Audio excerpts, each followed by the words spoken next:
मुख्याध्यापक डोईपुडे sir, Shelke sir आणि उपस्थित सर्व मान्यवर, बाळांनो, मी या शाळेत आलो, इथला परिसर पाहिला. खरंच तुम्ही इतके भाग्यवान आहात की अतिशय सुंदर आणि एका चांगल्या शिक्षण संस्थेमध्ये तुम्ही शिकत आहात. तुमच्या नशिबासाठी तुम्हीच एकदा टाळ्या वाजवा. कारण बऱ्याच ठिकाणी बाहेर फिरायला जातो, कार्यक्रमाच्या निमित्तानं जातो, तिथली व्यवस्था बघतो आणि वाटतं आणि इथली पोरं कशी शिकत असतील. पण निश्चितपणाने तुम्ही भाग्यवान आहात. तुम्ही तुमच्या सर्व शिक्षकांसाठी एकदा जोरदार टाळ्या वाजवा. तालबद्ध वाजवू नका, जशा येतील तशा वाजवल्या तरी चालतील. ठीक आहे? बाळांनो, पहिल्यांदा मी एक तुम्हाला गोष्ट सांगणार आहे. एक चिमणी असते. वा वा, छान. दीदी म्हणले एक कावळा असतो. बरोबर. एक चिमणी असते, एक कावळा असतो. आता यातलं काय कळालं, इथंच हसायचं. नाही काय कळालं, घरी गेल्यावर कळालं, निवांत हसा, काही अडचण नाही. फक्त मुलांनी घरी गेल्यावर हसल्यावर काय अडचण नाही. मुलींनी मात्र घरी गेल्यावर हसल्या तर आईला सांगा का हसला. नाही म्हणत, बाई आज निरोप समारंभ होता, शाळेला गेलती, आल्यावर एकटीच हसायला लागली, तुकडा वगैरे टाकावा लागतो काय, असं काही होऊ नये म्हणून मुलींनी सांगा. मग एक चिमणी होती, एक कावळा होता. चिमणीचं घर मेणाचं होतं, कावळ्याचं घर वा, छान छान. शेण तुम्हाला माहिती आहे, बरं झालं. मी काही इंग्लिश मिडियमच्या शाळेमध्ये तिथं गेल्यानंतर लोड होता, काय अडचण. तर कावळ्याचं घर शेणाचं होतं, चिमणीचं घर मेणाचं होतं. एकदा खूप मोठा पाऊस येतो. वा छान. पाऊस आल्यानंतर कावळ्याचं घर वाहून जातं, चिमणीचं घर राहतं. मुंबईतली एक आजी ही गोष्ट आपल्या नातवाला सांगते बरं का. आणि चिमणीचं घर राहतं, चिमणीकडे येतो कावळा, कावळा म्हणतो चिमणीला, चिमणे चिमणे. चिमणी म्हणते थांब, माझ्या बाळाला आंघोळ घालते.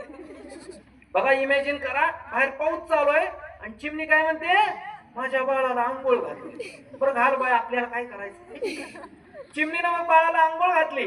परत कावळा इकडे पावसात कुडकुडत होता. चिमणी म्हणली अगं चिमणे, कावळा म्हणला अगं चिमणे चिमणे दार उघड. चिमणी म्हणली थांब, माझ्या बाळाला गंध पावडर लावू दे. 5-10 मिनिटं होतात, परत कावळा म्हणतो अगं चिमणे चिमणे दार उघड, लय भारी पाऊस आहे. चिमणी म्हणते थांब, माझ्या बाळाला खाऊ घालू दे. हे सगळं झाल्यानंतर पुन्हा कावळा म्हणतो अगं चिमणे चिमणे दार उघड. चिमणी मग दार उघडते आणि कावळा आत जातो. गोष्ट संपली. मग आजी विचारते नातवाला, ह्यातनं काय शिकला रे बाळा तू. ते बाळ म्हणते आजी, बाहेर कोणी बी येऊ दे, दार मात्र उघडायचं. अशी ही हुशार पिढी माझ्या समोर आहे सर. निश्चितपणानं या हुशार पिढी समोर काय बोलायचं, किती बोलायचं मला लक्षात येतं. बरोबर आहे बाळांनो, ही शाळा म्हणजे तुमची दुसरी आई आहे, लक्षात घ्या. मला मनोगत व्यक्त विद्यार्थी करत असताना इतकं समाधान वाटलं की इथले विद्यार्थी आपल्या शिक्षकांबद्दल, शिक्षिकेबद्दल भरभरून बोलत होते. म्हणजे मॅडम तुम्ही नसता तर मी शिकले नसते, ही भावना जेव्हा आहे ती प्रचंड ताकदीची आहे बाळांनो. एक मुलगी तर खूप सुंदर म्हणाली की मॅडमचं आणि आमचं खूप जुळायचं, किंवा आमचा धागा एक पक्का होता. म्हणजे मॅडमला आमचं कळायचं आणि आम्हाला मॅडमचं कळायचं. ही जी कन्सेप्ट आहे, लक्षात घ्या, ही प्रचंड ताकदीची आहे. निश्चितपणानं या विद्यालयाची सगळ्यात मोठी देणगी आहे की तुम्हाला घडवताना इथले शिक्षक कधीच कचुराई करत नाही.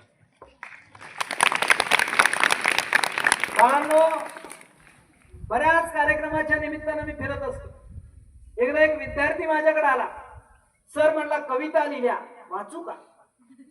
वाच बाबा. 12वीचे विद्यार्थी होते. आगार प्रमुख पण, स्थानिक प्रमुख पण आहे तिथे, सलगर साहेब. त्यानं कविता म्हणायला सुरुवात केली. तो म्हणला ती एसटीने येत होती, मी डमडम न चालू. मी म्हणलं डमडम, त्याचा काय म्हणला सर. मुलींना फ्री पास असतो शासनानं दिलेला, त्यामुळे त्यांना एसटीने यावं लागतं. आम्हाला कुठेही डमडम आपला हात करून इकडे तिकडे हा शाळा गाठायची. तरच सांगायला सुरुवात केली की ती एसटीने येत होती, मी डमडम चाललो. एसटी चौकात येऊन उभा राहील, डमडम पण चौकात येऊन उभा राहील. मी म्हणलं लगा तू डमडम म्हणताना एवढी घाई का करतोस? ते मला म्हणते सर तुम्ही कधी डमडम मध्ये बसला होता का नाही? मी म्हणलं भाई बसलो. म्हणलं डमडम हे असं आहे, म्हणला कुठून घुसून कुठं निघल काही पता लागला. एसटी चौकात येऊन उभा राहिली, डमडम पण चौकात येऊन उभा राहिला. ती एसटीतून हळू हळू हळू खाली. मी डमडम म्हणलं झाड दिशी उडी हाणली. मी म्हणलं उडी हाणायचं कारण? मला म्हणते सर डमडमला पायऱ्या नसते त्या. ती एसटीतून हळूहळू खाली उतरली. मी डमडम म्हणलं झाड दिशी उडी हाणली. ती तकड तोंड करून गेली, मी इकडं तोंड करून आलो. संपली कविता. असेही काय भेटतात मला, आणि हे भेटतात. खर तर इथले विद्यार्थी इतके गुणवंत, मला खूप समाधान वाटलं की इथले शिक्षक गणिताची वेगळी परीक्षा घेतात, भूगोलाची वेगळी परीक्षा घेतात. तुम्हाला एक 7-8 वर्षापूर्वी एक मालिका होती बघा, देवयानी नावाची, माहिती आहे ना? लय हुशार आहे बघा, म्हणजे बाहेरचं ज्ञान पण तुम्ही ठेवता, याचं बरं वाटलं समाधान. देवयानी नावाची मालिका, त्या मालिकेतली मुख्य भूमिका असणारी शिवानी सुर्वे नावाची मुलगी. बाळांनो तुमच्यासाठी खूप महत्वाचं आहे, 10वीच्या मुलांसाठी आणि मुलींसाठी. शिवानी सुर्वे नावाची मुलगी जेव्हा 10वीला होती तेव्हा ती त्या मालिकेची ऑडिशन देते. खर तर मुंबई मधल्या डोंबिवलीतल्या एका चाळीमध्ये राहणारी ही मुलगी, चाळीतल्या किराणा मालाच्या दुकानात ती जायची, 10 रुपयाचं तेल 10 रुपयाची डाळ मागायची. प्रचंड परिस्थिती गरिबीची. तेव्हा तो दुकानदार हसायचा. ती मुलगी घरी यायची, आईला म्हणायची आई दुकानदार हसतो का आपल्याकडे बघून? आई तिला जवळ घ्यायची, म्हणायची बाळा हे दिवस जातील निघून जातील हे दिवस. असं म्हटल्यानंतर ती परत शाळेला जायची. एकदा रेल्वे आई आजी त्या रेल्वे स्टेशनवर थांबल्या होत्या. अशा प्रचंड कठीण परिस्थितीमध्ये ही मुलगी वाढत राहिली, आणि जेव्हा देवयानी नावाची मालिकेची ऑडिशन निघाली तेव्हा तिनं ऑडिशन दिली आणि देवयानी मालिकेच्या मुख्य पात्रासाठी तिची निवड झाली. बाळांनो वयाच्या 17व्या वर्षी स्वतःच्या वडिलांना कार गिफ्ट दिली तिनं, वयाच्या 17व्या वर्षी. म्हणजे परिस्थिती कधी आपली बदलेल सांगता येत नाही, जगण्यातलं शहाणपण कधी आपल्यात येईल सांगता येत नाही. परंतु इथं आल्यापासून, इथल्या 5वीच्या वर्गापासून ते 12वीच्या वर्गापर्यंत तुमच्या मनामध्ये शहाणपण पेरणारे इथले शिक्षक निश्चितपणानं प्रचंड ताकदीचे आहेत बाळांनो. तीच मालिका खूप गाजली पुढं. त्या मालिकेमध्ये एक डायलॉग होता माहितीये का? कोणता होता डायलॉग? वा वा छान, त्या दीदीनं सांगितलं बघा तुमच्यासाठी काय पण बरोबर आहे. पण अजून एक डायलॉग होता, ज्याच्याकडं आय नाही त्याच्याकडं काय नाही, असा एक डायलॉग होता. तो जरा कमी प्रसिद्ध झाला, पण आमच्या पोरीनं त्या अंगणवाडीतल्या खूप परफेक्ट करून ठेवला होता.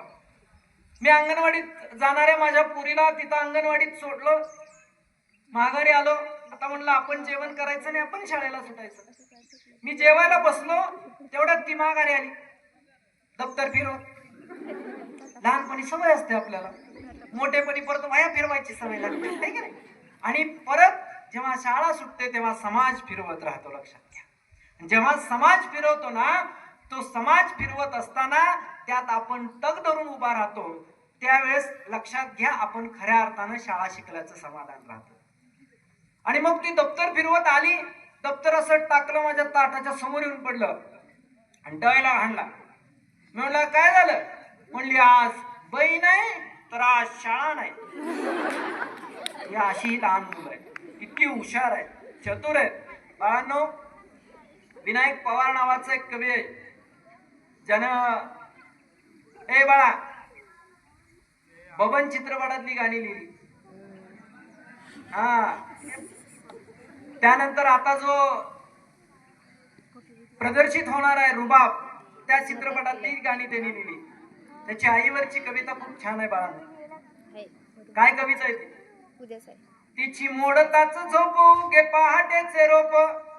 सर हो सर असं द्या ती लेकरायली काय. तिची मोडताच झोपू गे पहाटेचे रोप, माझ्या नशिबाला उठवायची माय, मला शाळेला पाठवायची माय. हो माय मला शाळेला पाठवायची माय. जी आई तुम्हाला शाळेला पाठवल्या त्या आई बरोबर ती नुसती तुम्हाला पाठवत नाही बाळांनो, तिच्या मनात असलेल्या स्वप्नांनाही ती पाठवत असते. ते स्वप्न कसं पूर्ण करायचंय तुम्ही ठरवायचंय. मला शाळेला पाठवायची माय, माय रिकाम्या पोटाने भाजे बाजरीची रोटी. कधी असं झालंय का? आई तुम्हाला डबा भरून द्यायच्या अगोदर म्हणली थांब जरा मी आधी खातीन मग तुला डबा देते. नाही हो. माय रिकाम्या पोटाने भाजे बाजरीची रोटी, मारी धूड प्यातान बांधी सपनाच्या गाठी. झरे घामाचे आठवायची माय, झरे घामाचे आठवायची माय, मला शाळेला पाठवायची माय. हो माय मला शाळेला पाठवायची माय. इंग्रजीची तलवार आणि गणिताचा भाला. आता टाळ्या वाजल्या काय कळलं नाही. बरास इंग्रजीची तलवार आणि गणिताचा भाला. नाही ते आदन मधनं असं करत राहणार आहे. काही लई टेन्शन घेऊ नका बाळांनो. 1998, 99, 2000 पर्यंत त्या इंग्रजी आणि गणितानं आमच्यासारख्या बऱ्याच लोकांचं वाटलं केलं, कारण ते विषय सुटायचे नाही. मी सुद्धा इंग्रजीत एकदा डुबकी खाऊन वर आलेलो. म्हणजे तुमच्या समोरची मी बोलतोय ना, तो 10वी नापास असलेला एक विद्यार्थी आहे. लक्षात हा परत पास झालो रे. इंग्रजीची तलवार आणि गणिताचा भाला, इंग्रजीची तलवार आणि गणिताचा भाला, माय अडाणी तरी बिवाच म्हणायची मला. सारखं देश दाखवायची माय, सारखं देश दाखवायची माय, मला शाळेला पाठवायची माय. हो माय मला शाळेला पाठवायची माय. हो माय मला शाळेला पाठवायची माय. ज्या परिस्थितीत मी वाढलो त्या परिस्थितीच्या 1-2 कविता ठेवून तुम्हाला एक छानशी कथा सांगणार आहे. कथा आवडते ना सगळ्यांना? ठीक आहे बाळांनो. कोरोनाच्या काळात एक दिदी आली बघा, तिनं सांगितलं मी 5वीला आली आणि कोरोना चालू झाला. आता ती 10वीला आली आहे की नाही. तर कोरोना जेव्हा चालू झाला होता तेव्हा आम्ही सुद्धा शिक्षक विद्यार्थ्यांपर्यंत जायचो, विद्यार्थ्यांना विचारायचो. पण एका शिक्षकानं एका विद्यार्थ्यानं मला प्रश्न केला, सर तुम्ही येताय शिकवताय सगळं ठीक आहे, पण भात कधी आणणार आहे? हा प्रश्न निश्चितपणानं तुमच्या बरोबर मलाही अचंबित करणार आहे. तेव्हा त्यावर मी लिहिलेली कविता तुमच्या समोर ठेवतो. कवितेचं शीर्षक आहे गुरुजी. की गुरुजी पाटीवर काढलेल्या शब्दातील सारच असतं का खरं? गुरुजी पाटीवर काढलेल्या शब्दातील सारच असतं का खरं? मग पुस्तकातल्या पाण्यात एकदा ढेकूळ भिजवून दाखवा बरं. फळ्यावर दाखवता येणारच नाही तुम्हाला ढेकळाचा काळा रंग. फळ्यावर दाखवता येणारच नाही गुरुजी तुम्हाला ढेकळाचा काळा रंग. आणि कसं शिवणार तुम्ही आतून फाटलेल्या माझ्या बापाचं अंग? गुरुजी वर्गात परवा पावसाची कविता शिकवताना डोळ्यातच धावून आला पाऊस. परवा वर्गात पावसाची कविता शिकवताना डोळ्यातच धावून आला पाऊस. पोटात भुकेच्या आगडोबांनी बदलता येत नाही रात्रीत कुस. गुरुजी दुपारच्या सुट्टीत मी डबल भात खातो आणि दिवसभराची भूक भागवतो. गुरुजी दुपारच्या सुट्टीत मी डबल भात खातो आणि दिवसभराची भूक भागवतो. रात्री केलीच आतड्यांनी वळवळ तर जेवायला चांदण्याच मागवतो. काहो गुरुजी कुण्या कवीला म्हणे भाकरीत चंद्र दिसला, कुण्या कवीला म्हणे भाकरीत चंद्र दिसला. मग मला चांदण्यात भात का वाटू नये आणि आमच्या जेवणाचे ताट चोरणाराचे आम्ही हात का छाटू नये? गुरुजी पडक्या भिंतीला सावरता सावरता माझा बाप रोज ढासळतोय. पडक्या भिंतीला सावरता सावरता माझा बाप रोज ढासळतोय. व्यवस्थेने डांबरीवर आपटलेल्या चिपाडागत बाप रोज फासळतोय. पेपर मधल्या प्रश्नाला मिळावं उत्तर म्हणून फळ्यावर तुम्ही चालवूच नका खडू. पेपर मधल्या प्रश्नाला मिळावं उत्तर म्हणून फळ्यावर तुम्ही चालवूच नका खडू. आम्हीच साचवला आमच्या डोक्यात जातीचा कचरा, सांगा त्याला पहिल्यांदा कसं झाडू. पण काही असू द्या गुरुजी, चार भिंतीच्या वर्गात असं काहीतरी शिकवा की आम्ही माणूस झालं पाहिजे. चार भिंतीच्या वर्गात असं काहीतरी शिकवा की आम्ही माणूस झालं पाहिजे. हेच कुणालाही लागू द्या. पाणी आमच्या डोळ्यात आलं पाहिजे, पाणी आमच्या डोळ्यात आलं पाहिजे, पाणी आमच्या डोळ्यात. आता मला वाटतं हे बेंचवर बसलेले 10वीचे आणि 12वीचे आहेत ना, आणि इकडं म्हणजे बघा तुम्हाला बेंचवर बसवलंय, आज बाहेर मैदानात असं खाली बसवलंय, हे की नाही. तुम्हाला निरोप द्यायचा आहे. पण बाळांनो, निरोप जरी दिला तरी इयत्ता 5वी पासून 12वी पर्यंत तुमच्या जगण्याच्या जडणघडणीमध्ये सगळ्यात मोठा वाटा इथल्या शिक्षकांचा आहे. फक्त परीक्षेला बसल्यानंतर गफलत होऊ नये तुमची म्हणून एक छोटीशी कविता तुम्हाला सांगणार आहे. कारण बऱ्याच वेळा असं होतं की काही गोष्टी अशा घडतात. जे परवा एक विद्यार्थी माझ्याकडे आला, फिजिक्सचा विद्यार्थी होता, आणि सर म्हणला कवितेच्या ओळी लिहिलीत 2 सांगू द्या का. म्हणलं सांग, काय अडचण नाही, ऐकायला सर. तो म्हणला ऊन झेलल्याशिवाय म्हणजे ऋतू झडून गेला तरी पान गळलं नाही. म्हणलं वा, कॉन्ट्रावर्सी आहे, विरोधाभास आहे, छान. ऋतू झडून गेला तरी पान गळलं नाही. सर तासभर काय बोलले अजिबात कळलं नाही. असंही होत. त्यांना पटलं बघा, जर पटलं तर ते टाळ्या वाजवणार आहेत, काय अडचण नाही, है की नाही. बरं, तुम्हाला जर जास्त कंटाळा आला असेल तर एकदा टाळ्या वाजवा. म्हणजे कंटाळा आला हे कन्फर्म, है की नाही. बरं असू द्या. मग असे काही, एक मुलगी खूप छान आमच्या वर्गात आहे बरं का, मी ज्या वर्गाला शिकवतो. एकदा आली वर्गाच्या समोर आणि म्हणली सर आत येऊ. मी म्हणलं एवढा लेट का, काम होतं म्हणली. अगं पण शाळेला वेळेवर यायचं. मला म्हणली काल तर कुठं आली. मग मी म्हणलं काल कुठे गेली ती सांग. म्हणली असंच सांगू का वाकड्यानं सांगू. लय हुशार असते ती बारकी, काय कधी कसं विचारतील सांगतात. म्हणलं वाकड्यानं म्हणजे नाही. म्हणले कवितेतनं सांगू का. म्हणजे तिला असं म्हणायचं होतं की सरळ बोलणं भाषण, वाकडं बोलणं कविता. म्हणलं भारी आहे तुझं नियोजन. बरं सांग म्हणलं वाकड्यातनं सांग. ती म्हणली काल मी जी काही काम करत होती तीच मी तुम्हाला सांगते. बस चाल. म्हणली उन्हा झेलल्याशिवाय सावली कळत नाही. बघा आता तुम्ही उन्हात बसलाय, पाठीला ऊन लागतं, हे की नाही. सावलीचं महत्व तेव्हा कळतं. मी म्हणलं वा, काय छान तुझी प्रगल्भता आहे. पण पुढच्या ओळीत तुम्हाला लक्षात येईल काल दिवसभर काय ती काम करत होती, हे की नाही. उन्हा झेलल्याशिवाय सावली कळत नाही आणि हल्या म्हटल्याशिवाय म्हस कळत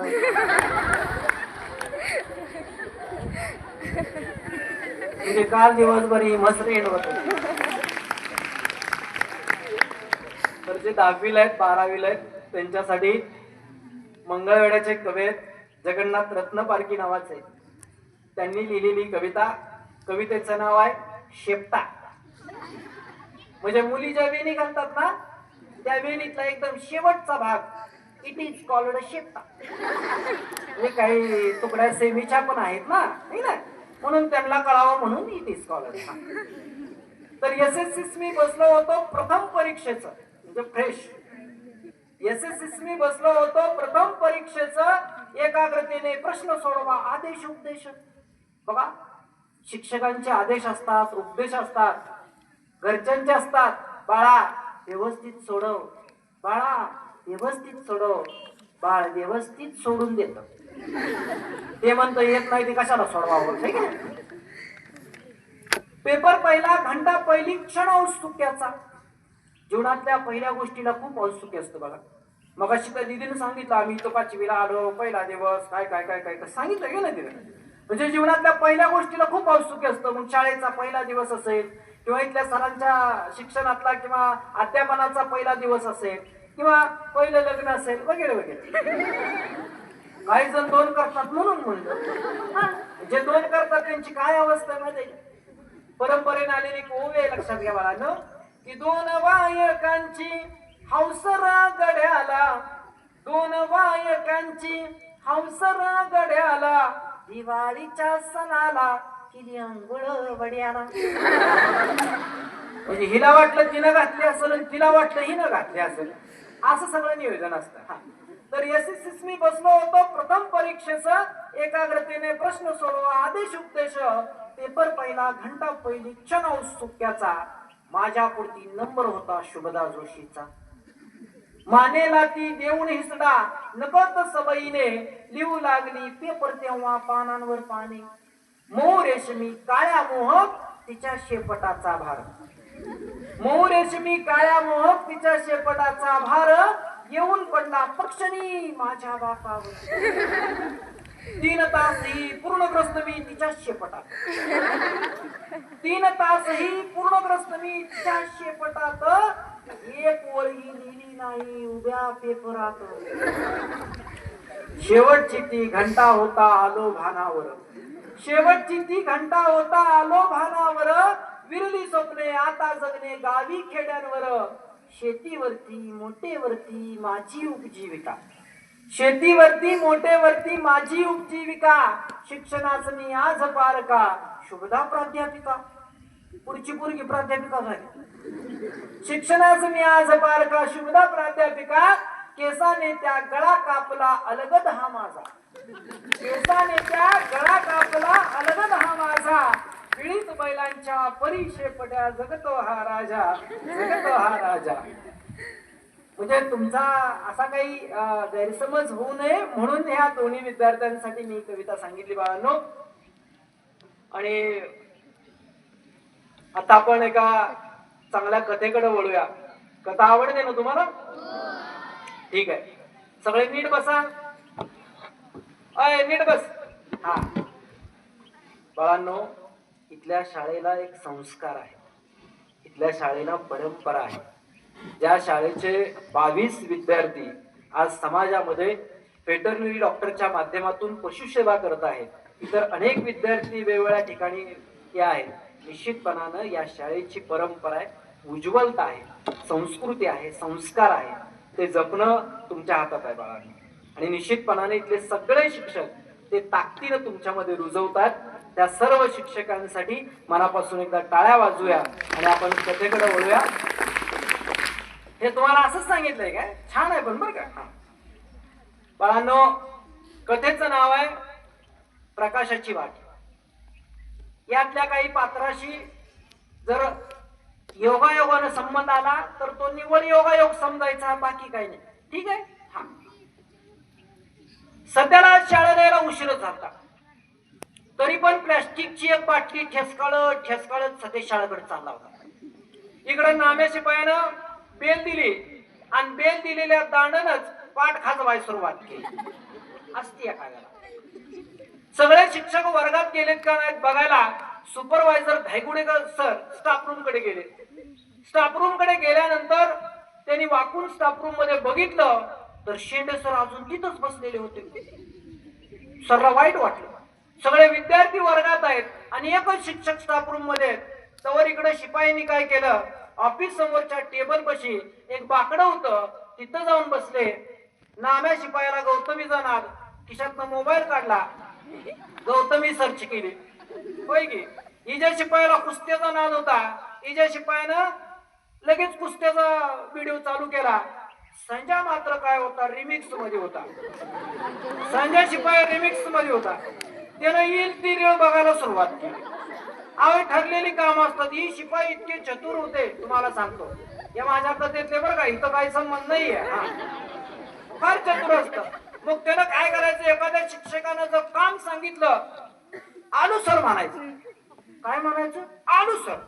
15-20 मिनिटं तिकडे फिरकायचं. तिकडे काय करायचं, मुख्याध्यापकाच्या टेबला समोर जायचं, तिथला तांब्या उचलायचा, बाहेर आणायचा, झाडाला पाणी घालायचं. सकाळीच तांब्या भरून ठेवलेला असतो. हे सगळं करायचं आणि पुन्हा नेऊन तांब्या ठेवायचा. त्या शिक्षकाचं काम झालंय का नाही बघायचं आणि मग त्याच्या पुढे जाऊन म्हणायचं, हा काय सर काय काम होतं, ती म्हणते झालंय छान. अशा सगळ्या गोष्टी असायचं. इकडं दायगुडे सरांनी शेंडे सरला बघितलं आणि म्हणले, अहो पोरं तुमच्या वर्गातली कसली बिलिंदर आहेत माहित आहेत ना, जावा लवकर. नाही सर चाललो तू, पण एक घोटाळा घोटाळा मला का झाले. नाही काय झालं सर, सकाळी 10वीचा तास होता, लवकर आलो. मग बायकोने डबा भरून दिलता. होय मग तास सुटल्यावर खाल्ला. बर मग नाही डब्यातलं कालवण लय चांगलं झालं. अरे मग अहो काय झालं सर, आता अख्ख्या स्टाफला माहित होतं त्याची बायको काय कालवण करत नव्हती. होय की, कारण एकदा स्टाफ रूम मध्ये मीटिंग बसल्यावर बायकोचा फोन आला. स्पीकरचा आवाज जरा मोठा होता आणि तिकडून बायको म्हणली, बघा चपात्या करून ठेवली द्या, मी काय कालवण करत नाही, तुम्हाला माझ्या हातचं काय गोड लागत नाही, आल्यावर तुमचं तुम्हीच करून खावा. त्यामुळं सरला पटलं बघा, पटायला पाहिजे. मी सांगितलं योगा योगा असणार आहे. तर आल्यानंतर इतकं ते भारी वाटायचं. मग सगळ्या स्टाफला माहित होतं शेंडे सरची बायको काय कालवण करत नव्हती. दायगोडे सर मनातल्या मनात हसलं. बर बर म्हणलं. मग काय घोटाळा काय झाला. अहो सर म्हणला तास सुटलं की जेवलो, म्हणलं भुका लागल्या होत्या, 2-3 चपात्या खाल्ल्या, जेवण उठल्यावर ताकदीशी म्हणला पॅन्टीचा हुक तुटला. खूप तुटला म्हणल्यावर काय करायचं आता अवघड. मग काय केलंय, जरा ऍडजस्टमेंट केले, पण काही खरं नाही सर म्हणलं. मग काय करताय. नाही असं करतो, गावात जातो आणि व्यवस्थित करून येतो. बरं चालतंय म्हणले. जावा म्हणले गावात. धायगुडे सर तेवढ्यात स्टाफ रूम मधनं बाहेर आले आणि ऑफिसच्या समोर नाण्या आणि गोप्या गोचुरीला धरूनच उभा होते. शेंडे सरच्या वर्गातली पोरं. विचित्र. लगेच स्टाफ रूम मध्ये धायगुडे सर गेले आणि म्हणले, अहो त्या अगोदर त्या दोघांचं मिटवा आणि मग परत हुक लावाय जावा. सर स्टाफ रूम मधनं बाहेर आले. शेंडे सर दोन्ही हात असं खिशात घातलं, प्रोटेक्शन म्हणून, काही सांगता येत नाही ना म्हणले. आणि एनसीसीचा पहिला फळीचा कमांडो कसा चालतो, टाक टाक टाक, तसं सर चालायला लागलं. तेवढ्यात मुख्याध्यापक सरांची, साने सरांची गाडी आली. आता साने सरांची गाडी म्हणजे 500 मीटरवरनं कळायचं सरांची गाडी यायला लागली. सरांच्या गाडीचा सायलेन्सर तुटला, त्यामुळं गाडी एकदम अशी जोरात आवाज करायची. ते मग का तुटला होता, इजा शिपाईनं गावातनं चहा आणतो म्हणून गाडी नेली, चहा घेऊन येतो म्हणून गाडी नेलती. चहावाल्याला चहा उकळायला सांगितलं आणि ही रानात गेला. 2-3 मकचं भार आणलं, घरात आणून टाकलं. शेवटच्या भाराला गावातल्या डांबाला गाडी थटली, तवा सायलेन्सर फुटला. आणि तवापासून आज करू उद्या करू म्हणत म्हणत गाडी तशीच सरवडत होत. मुख्याध्यापक साने सरांची गाडी आली, गेट मधून आत आली. बघा आता साहेबांची गाडी लावायची एक जागा ठरलेली असते, तिथं दुसरं कोणच गाडी लावत नसतं. एकदा पाटील सरनी गाडी लावली. सरला राग आला. दिवसभराचं 3 बुलेटिन पाटील सरनी गेलं, पर्यायच नव्हता त्यांना. मग ते काय केलं, आली गाडी. सरांना वाटलं माझी गाडी आलेली शिपायांना कळलं असेल. शिपायांनी पण काय केलं, संजयने इजाकडे बघितलं, इजानं नाम्याकडे बघितलं, तिघांनी एकमेकाकडे बघितलं आणि तिघं बी परत रिळ बघत बसली. साने सर येऊन उभा राहिले. ज्या झाडाखाली गाडी लावतात तिथं येऊन उभा राहिले. आता 1 मिनिटात पोरग येईल, शिपाई येईल, 2 मिनिटात येईल, वाट बघत बसले. पोरगा शिपाई काय येईन. सरला राग आला. सरनं गडबडीनं उतरायला गेले. सरचा अंगठा आणि स्टँड जाम कनेक्शन भेटलं आणि उतरता उतरता अंगठ्यावरच स्टँड लावलं आणि अंगठा निमासा की झाला, नकच निघाला. सर खाली पडलं आणि लगेचच सरच्या पोकांडी गाडी. संजय म्हणून सर ओरडलं. सर ओरडल्यानंतर मला ओरडायला लागलं. संजय म्हणून सर ओरडलं आणि त्यानंतर तिघं बी मोबाईल घेऊन पटकन पळत सुटली. बघतो तर काय, गाडीच दिसायला लागली. सर कुठे दिसना. तिकडं बघितलं, अर संजय म्हणला, अर सर छापोखांडी गाडी आहे. परत तिघांनी मिळून गाडी उचलली. बघतो तर सर खाली एवढंच पडलं होतं. अर लगानो कळतं काय म्हणला, तुम्हाला माझ्याकडे येईच नाही का. पळत आल्यानंतर एकानं गाडी लावली, एकानं सरची पिशवी घेतली. पिशवीतला डबा, पालता, कालवण टुबुक खाली. सरला धरून हळूच बाकड्यावर आणून बसवलं. सर एवढत होतं आणि संजयकडे बघत होतं. 3 शिपायाकडे बघत होतं. 3 शिपाई मात्र एकमेकाकडे बघत होतं. तेवढ्यात भोसले सर तिथं आले. भोसले सरनी एकदा सरकडे बघितलं, एकदा अंगठ्याकडे बघितलं, एकदा सरकडे बघितलं, अंगठ्याकडे बघितलं आणि मनातल्या मनात अशा गुदगुल्या फुटल्या गत म्हणला कसा आहे. हळूच पाठीमाग आलं बंडगर सरच्या कानात म्हणाले कसा आहे. मसुबाला लावला का नाही कार्यक्रम. अहो काल भोसले सरला शेवटच्या तासाला मुख्याध्यापक सरनी बोलवून घेतलं होतं आणि कुठल्या तर किरकोळ कारणावरून हसून झापलं होतं. सूर्यफुलासारखं तोंड घेऊन आत गेलेलं भोसले सर सदाफुलीच्या पाकळीसारखं बाहेर. त्यामुळे भोसले सरला वाटलं मसुबानं माझं ऐकलं. 24 तासाच्या आत कार्यक्रमच लावला. नाण्यान गोप्या पण सरकडे बघायला लागले होते. नाण्यान गोप्याला पण लय गुदगुल्या वाटायच्या, कारण मागच्या आठवड्यात मुतारीत काय तर लिहिलं म्हणून नाम्यानं गोप्याला या मुख्याध्यापक साने सरांनी असा बनवला होता की बस. त्यामुळे त्या दोघांना बरं वाटायचं. तेवढ्यात नाण्या शिपाई पळत गेला भाताच्या खोलीकडं आणि तिथनं वाटी घेऊन आला हळदीची वाटी आणली. हळदीची वाटी आणली का लगेच संजय शिपाईला म्हणला आण इकडं मी लावतो सरला. असतो एखादा जवळचा शिपाई सरच्या, लाव तर लाव म्हणला. त्याने घेतली, व्यवस्थित जखम पुसली, त्यात हळद भरली, सरचा रुमाल घेऊन बांधलं. आता जरा चणचणायचं कमी झालं, हळद लावल्यावर लई चणचणायला. तेवढ्यात भाताचा हिशोब ठेवणारे लांडगे सर म्हणले सर आपल्याकडे ओरिजिनल हळद आहे, सांगलीकडे येते, जरा चणचणत परत गार पडते म्हणजे असं. पण सरला लईच चणचणायला लागलं, फडका अगदी सारखाच उडायला लागला, सरी उडायला लागलं. अहो एखाद्या पोराला बारक्या पोराला इंजेक्शन द्यावं आणि आईनं मांडीवर घेऊन बसावं तसं सर त्या टेबलावर त्या बाकडावर येऊन बसले होतो. सगळे शिक्षक असे कडन. संजय म्हणल्यावर सगळे शिक्षक पळत आलते, सगळे शिक्षक कडन. तेवढ्यात हाताच्या खोलीकडनं रांजा मावशी ढांगा टाकतच, इथं इगळी मावशी आहे बरं का, रांजा मावशी ढांगा टाकत आली. तिनं बघितलं सरच्या पायाला काही तर लागलंय. सरला म्हणली सर कुठं अंगठा फोडून आला.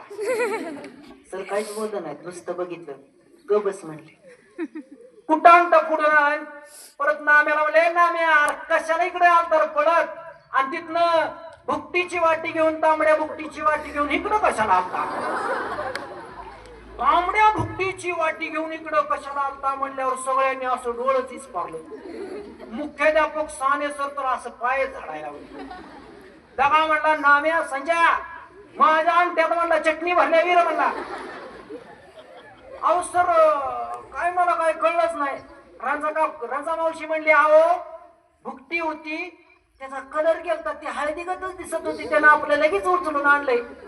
आता भाताच्या खोलीचा अंधार असतोच की, त्याला काही कळलं नाही. तर संजय शिपाई म्हणला थांबा सर आपण सोडूया. त्यानं हळूच सोडली. नुकताच जार आलता, जारचं गार पाणी त्या अंगठ्यावर वाटायला सुरुवात केली. लईच चणचणायला लागलं. अरे राहू दे. तेवढ्यात शिनीर शिक्षक देशपांडे सर म्हणले सर असं करा गावात जाऊन मलमपट्टी करूया. चालतंय म्हणले. एका हातात साने सरला मग एका हातानं इजानं धरलं, दुसऱ्या हातानं नाण्यानं धरलं. संजय साने सरच्या गाडीवर जाऊन बसला. असायचं त्यानं मुख्याध्यापकाच्या खोलीकडे बघितलं. बाहेर बाकडं मोकळच होतं. एरवी त्याला 2-3 शिपाई रिळ ढकलत बसलेलं दिसायचं. आज कोणच दिसत नव्हतं. सध्या मग हळूच गेला, वर्गात गेला. वर्गात जायच्या आधी आत मुंडकं घातलं म्हणला सर आत येऊ. त्याला काय चावला लागला नाही. परत आत घातलं मुंडकं, मग तिथं कोण सरच नाही. ती जाऊन बसलं. इकडं तिकडं बघितलं तर त्याला गोप्यान नाण्याचं लाल गाव झालेलं दिसलं. त्याला कळालं काय तर कार्यक्रम झालाय. बाळ्या म्हणणार तुला माहित नाही म्हणला गोप्यान नाण्या खाली गेलती. मग खाली सरचा अंगठा तुटला होता आणि अंगठा तुटल्यावर सर दवाखान्यात गेल्यावर गोप्यानं नाण्यानं पुन्हा गचुरीला धरली. ही गचुरीला धरलेला बघितलं आणि सुपरवायझर धायगुडे सरनी त्या दोघांना असं बेंचवर त्या ह्याच्यावर बसवलं बाकड्यावर. आणि काय कळायच्या आत गाराचा पाऊस पत्र्यावर पडावा तसं इतकं धुतलं. बास धायगुडे सर वर्षातनं कधी तरच मारायचं, पण स्वतःला घाम फुटत लय मारायचं. लय मारलंय म्हणला. आणि वर्गात येऊन दम देऊन गेली ती. जर कोणी बोललं वर्गातनं बाहेर आलं शिपटी धरून आपटील म्हटला. सध्या म्हणला आपल्याला कुठे शिपटी बस म्हणला. सरले रागाला गेल तर सर असं डुप्लिकेट शेपट्या लावेल म्हणलं धरून आपटील. तेवढ्यात पहिला तास संपल्याची वेळ झाली. पोरं जरा ढिली झाली आणि मग 1-2 मिनिटं गेलं असतील. दुसऱ्या तासाचं लांबकाने सर पृथ्वीचा गोल घेऊन वर्गात शिरले. म्हणजे संध्याकाळी गावातनं एखादा बापानं पुढं आणावा आणि घरातल्या सगळ्या पोरांनी त्या पुढ्या कसं असं हरकून बघावं. कशी पोरं त्या पृथ्वीच्या गोलाकडे हरकून बघायला लागली. त्यांना वाटलं ह्यात काय आणलंय आणि सरांनी मग नाव टाकायला सुरुवात केली. तेवढ्यात सत्या गोप्याला म्हणाला, होईर तुझा बा काल 10 रुपयात ताईर. गप्पीला का म्हणला. परत दुसऱ्यांदा म्हणला, होईर तुझा बा काल 10 रुपयात ताईरी. आता असं विचारल्यावर बाकीची पोरं लागली हसायला. गोप्याला आधीच धुतला होता. गोप्या असा उठला, असा केला म्हणजे आता माझी सटकली काय असं केला आणि सांगितलं गोप्याच्या कानावर दिली. लांबकाने सरांनी लगेच मागे वळून बघितलं. म्हणजे का मारलं सत्याला. सर म्हणला मग काय तर 2 वेळा विचारलं 10 रुपयात. ह्याला काय करायचं. आमचा 10 रुपये नाही तर सरबत पिऊ. मग लांबकाने सर म्हणले अरे सत्या कशाला असं विचारलं त्याला. अहो सर म्हणला काल ह्याचा बा आमच्या गल्लीतनं चालला होता. गल्लीत एक गाडं उभं होतं. त्या गाडावाला म्हणतोय होईल ठरलं का तुझं लगेच. कशी येते तिला म्हणतोय होई किती गेलायस ना तू. अहो म्हशीला काय म्हणलं माहितीये का कवालीच नाही असं. आता काय करायचं अवघड आहे ना. तरी बरं पकानाचा रेडा तिथंच होता. त्याला काही विचारलं नाही काय असं सगळं करून तो पुढे आला म्हणून नाही विचारलं. बरं जाऊ द्या म्हणला. नाम्या म्हणला सर त्या गोलात काय आहे ते काढून दाखवा. अरे लगा हा गोल आहे. हा गोल आहे म्हणजे हा पृथ्वीचा गोल आहे बरोबर. म्हणजे हे अक्षवृत्त असतात. हे रेखावृत्त आहे. उभ्या रेषा रेखावृत्त असतात. आडव्या रेषा अक्षवृत्त असतात. असं म्हणल्यावर पोरं लागली हसायला. कारण वर्गात अक्षाचं रेखीचं काहीतरी चाललं. अक्षर रेखीकडे बघायचा पण रेखी कुत्र्याचा भाव देत नव्हती. एकदा अक्षराने रेखीला किटकॅट दिलं. रेखीनं घरी नेऊन भावासनी दिलं. भावानी दुसऱ्या दिवशी गेट पुढे धरला. शाळा सुटल्यावर असला बडवला डायरेक्ट अक्षावालाच. अजून मारणार होती पण पुढचा कार्यक्रम होईल म्हणून त्यांनी रद्द केलं. असा पोरं हसत होती. सर शिकवत होते आणि मग दुसरा तास संपला. दुसरा तास संपल्यानंतर तिसऱ्या तासाचं भोसले सर वर्गात घुसलं. भोसले सरला तिसरा तास आवडायचा ना कारण तिसऱ्या तासाला त्यांना भूक लागायची पण वेळापत्रक करणाऱ्या शिक्षकांनी मुद्दाम त्यांना तिसरा तास टाकला होता.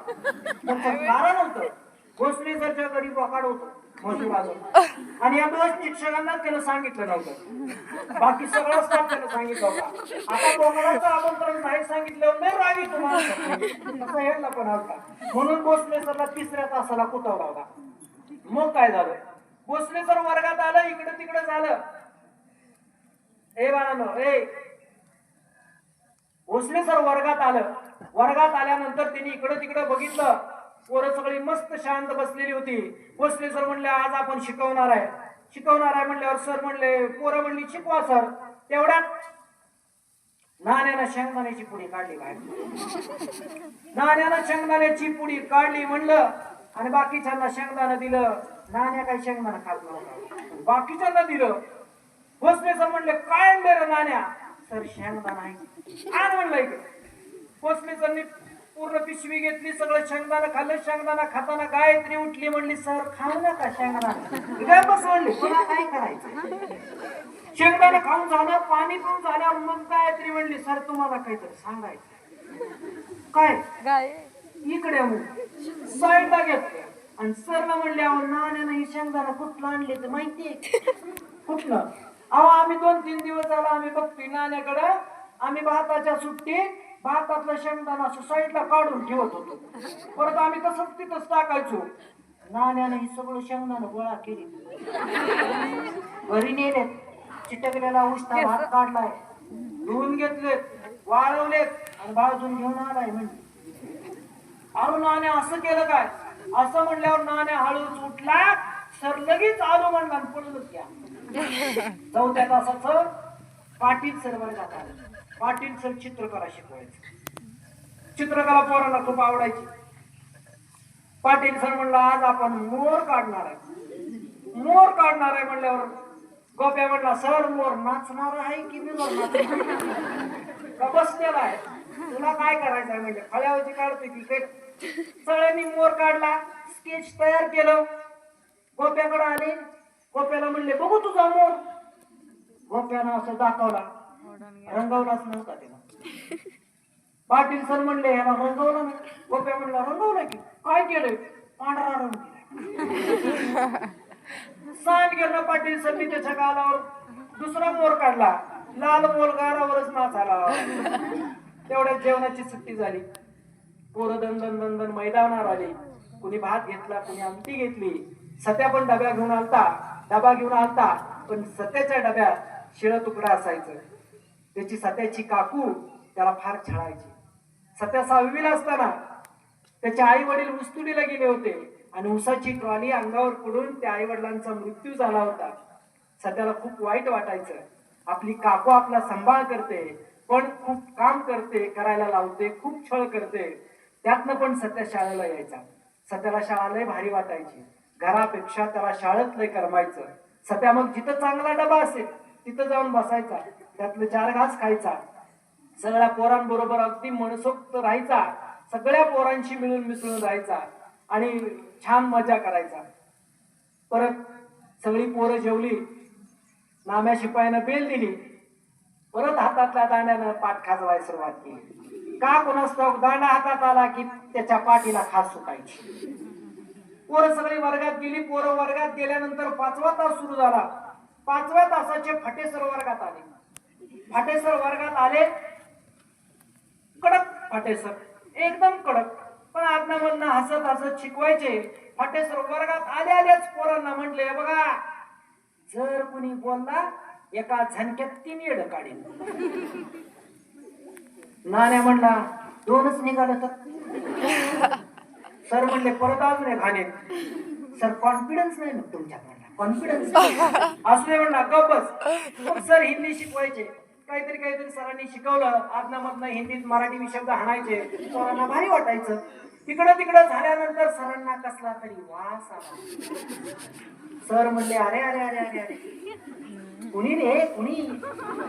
तेवढ्यात सत्या म्हणला सर या गोप्यानं सीएनजी सोडलाय म्हणला.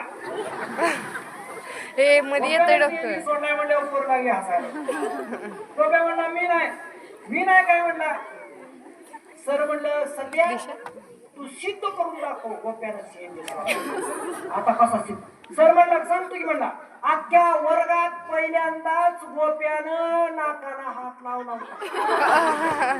म्हणजे वास येणार याचा कॉन्फिडन्स गोप्याला होता. म्हणजे सीएनजी त्यानं सोडला. तरी पोरं हसायला लागली. 5वा तास संपला. 6वा तास खेळायचा होता. सगळी पोरं मैदानावर आली.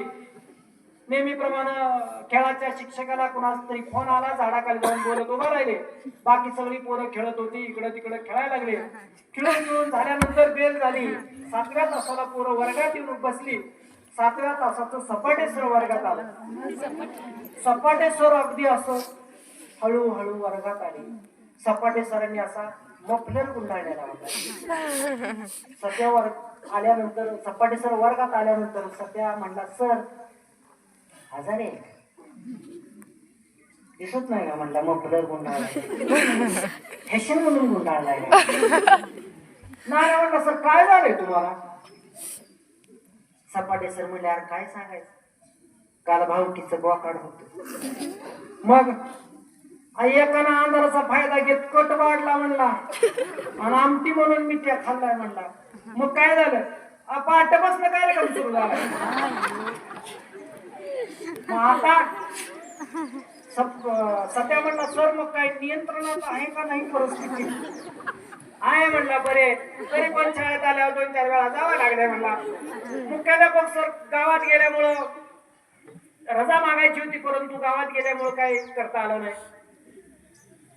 तेवढ्यात नाण्या म्हणला, सर मफलर डोक्याला गुंडाळलाय, जागा चुकली म्हणला. एवढंच म्हणलं, आता तुम्हाला काय कळलं तर इथंच असं नाही तर घरी गेले काय अडचण. हा बस म्हणला, तो इशारा होतो गायला. सपाटे सर त्याला हाणणार होतं, पण हाणताना कार्यक्रम वगैरे झाला काय सांगता येणार नाही म्हणले, नियंत्रण सुटलं म्हणजे. म्हणून सपाटे सर ते काय सध्याला हाणला नाही, नाण्याला हाणला नाही. त्याला फक्त एवढंच म्हणले, उद्या बघतो बाळा.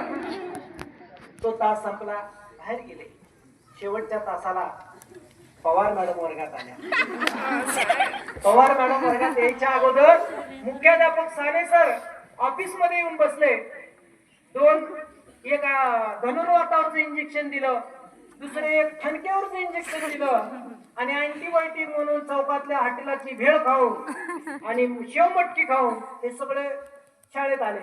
शाळेत आल्या आल्या क्लार्क पोरे सरनी फाईल एक मोठी दिली आणि साने सरला म्हणले, सह्या करा, महत्वाची काम आहे. साने सर म्हणले, अरे माझा अंग का तुटलाय, तुला दया माया कशी येत नाही. ते पोरे सर म्हणतोय, सर हाताच्या अंगठ्यानं सह्या करायची. असं असतं सगळीकडे. शेवटच्या तासाला पवार मॅडम वर्गात आल्या. पवार मॅडम म्हणजे खूप मायेने शिकवायच्या. पवार मॅडम इंग्रजी शिकवायच्या, इतक्या मायेने शिकवायच्या. प्रत्येक पोराला जवळ घेऊन सांगायच्या, समजावून सांगायच्या, परिस्थितीची जाणीव करून द्यायच्या. पवार मॅडम वर्गात आल्यावर सध्याला वाटायची आपली आईच वर्गात आहे. सध्याला मायेने शिकवायच्या. सध्याला म्हणायच्या, तुझी आई नाही रे, मी आहे तुझी आई. तुझी आई वारली मला माहिती आहे, पण मी आहे तुझी आई, अशी म्हणून मायेने शिकवायची. खूप खूप मुलांवर जीव लावायच्या. इंग्रजी विषय त्यांच्याकडे असायचा, पण इंग्रजी विषयात सगळी पोरं पास असायची. बाई अशा शिकवायच्या. पवार मॅडम खूप लाड करायच्या सध्याचा. त्यांना खूप भारी वाटायचं. आणि तो तास संपला, शाळा सुटली, पोरं घराच्या दिशेने चालली. सध्या पण घराच्या दिशेने चालला, पण शाळा सोडून त्याला जाऊ वाटत नव्हतं. शाळेवर सध्याचं नितांत प्रेम होतं, कारण त्याला माहित होतं माझ्या अंधारमय जगण्याला ही शाळाच फक्त प्रकाशाची वाट दाखवणार होतं. पोरं पुढे चालली, पोरं घराकडे चालली, सत्या पण घराकडे चालला, पण सत्याला पाय पुढे टाकवत नव्हता, कारण सत्याची काकू सध्याचा खूप छळ करायची. रविवारची तर त्याला दिवसभराची कामं लावायची. रविवारची कामं करायचा. सध्या घरी गेल्यानंतर तो आई वडिलांच्या फोटोकडे बघून रडायचा. पण सध्याला विश्वास होता मनात, या शाळेतले प्रत्येक शिक्षक माझ्या जगण्याला, या अंधारमय जगण्याला प्रकाशाची वाट दाखवणार आहेत. निश्चितपणानं प्रकाशाची वाट दाखवणार आहेत. सध्या शाळेच्या दिव्य प्रकाशातून पुन्हा घराकडे चालत राहिला.